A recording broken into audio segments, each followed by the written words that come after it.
শনিদেব শুধু অপরাধ বা অন্যায়কে বরদাস্ত করেন না তাই নয়, ভালো কাজের জন্য আশীর্বাদ বর্ষণ করে থাকেন।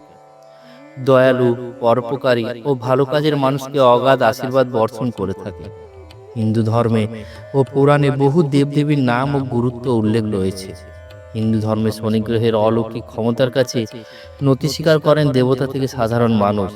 সূর্যদেব ও তার স্ত্রী ছায়াদেবীর পুত্র হওয়ায় গ্রহরাজকে ছায়াপুত্রও বলা হয়। অন্যদিকে মৃত্যু ও ন্যায় বিচারের দেবতা যমদেব ও যমুনা দেবীর অনুজ ভ্রাতা হলেন শনি। হিন্দু জ্যোতিষশাস্ত্রে নবগ্রহ রয়েছে, তার মধ্যে অন্যতম হল শনি গ্রহ। পৌরাণিক কাহিনী ও পুরাণ অনুযায়ী শনিকে কৃষ্ণের অবতার বলে মনে করা হয়। জ্যোতিষশাস্ত্র অনুসারে শনিদেবকে অত্যন্ত নিষ্ঠুর গ্রহ বলে পরিচয় দেওয়া হয়েছে, যে কোনো ভুল বা অবিচারের সঙ্গে সঙ্গে শাস্তি প্রদান করে। কিন্তু কৃষ্ণ ভক্তদের কোনো ভুলের শাস্তি দান করেন না শনিদেব। এই কথা অনেকেই মেনে চলেন ও বিশ্বাসও করেন।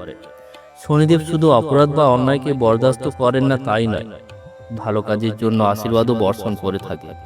দয়ালু, পরোপকারী ও ভালো কাজের মানুষকে অগাধ আশীর্বাদ বর্ষণ করে থাকেন। ভালো মানুষদের উপর থেকে কখনো সুখের ছায়া কেড়ে নেন। শনিদেবকে কলিযুগ জগতের বিচারক বলা হয়, কিন্তু হিন্দু ধর্মে এমন তিনটি দেবতা রয়েছেন যাদের পুজো করলে শনিদেব সেই ভক্তদের কখনো কষ্ট দেন না, বরং শনিদেবের কাছ থেকে শুভ ফল পান। শনিদেব আসলে মহাদেব, হনুমান ও শ্রীকৃষ্ণের ভক্ত। কথিত আছে, ভগবান শ্রীকৃষ্ণের ভক্ত ও তার উপাসনা করেন যারা, শনিদেব তাদের কখনো কষ্ট দেন না। কথিত আছে, শনিদেব ও শ্রীকৃষ্ণের ভক্ত, তিনি সর্বদা দেবতার চিন্তায় মগ্ন থাকেন। ভগবান শ্রীকৃষ্ণের জন্মের সময় সকল দেবদেবী নন্দগাঁওয়ে এসেছিলেন, শনিদেবও এখানে পৌঁছেছিলেন। কৃষ্ণের মাতা যশোদা শনিদেবকে ঘরে ঢুকতে দেননি। এর কারণ ছিল শনির কুদৃষ্টি যেন তার সন্তানের উপর না পড়ে ও তার কোনো ক্ষতি না হয়।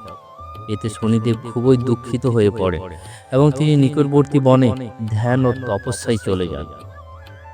কিছু সময় পর যখন শ্রীকৃষ্ণ তার ঐশ্বরিক বাঁশি বাজালেন, তখন নন্দনগাঁওয়ের মহিলারা বাঁশির সুরেলা ধ্বনিতে আকৃষ্ট হয় এবং ভগবান শ্রীকৃষ্ণ কোকিলা অর্থাৎ কোকিল রূপে নিজেকে রূপান্তরিত করে শনিদেবের কাছেও আবির্ভূত হয়। ভগবান শ্রীকৃষ্ণ শনিদেবের সামনে হাজির হয়ে তাকে তপস্যার কারণ জিজ্ঞেস করেন।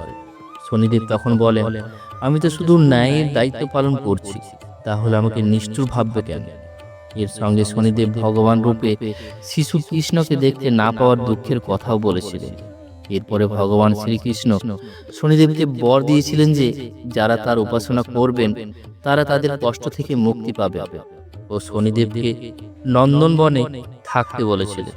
সেই থেকে মথুরার এই স্থানটি কোকিলাবন শনিধাম নামে পরিচিত।